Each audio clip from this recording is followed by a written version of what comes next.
If you're not used to it, working from home can be an adjustment. And it can be especially tough, but not impossible, if you don't have much extra space. How can you squeeze an inviting workstation into an already tight space? Chances are there's a spot in plain sight just begging to be transformed into your workstation.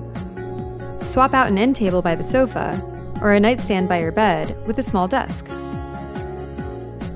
Remove visible distractions. Only the items necessary for your work should be within arm's reach.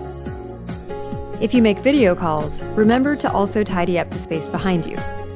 Getting rid of auditory distractions can be harder. This is where headphones come in handy. Setting boundaries is especially important if you live with other people. Have a conversation with roommates, children, your spouse, or any other people in your household.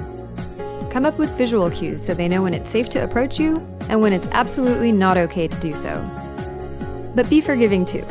In a small space, your workstation just might be in the path of other essential rooms in your house.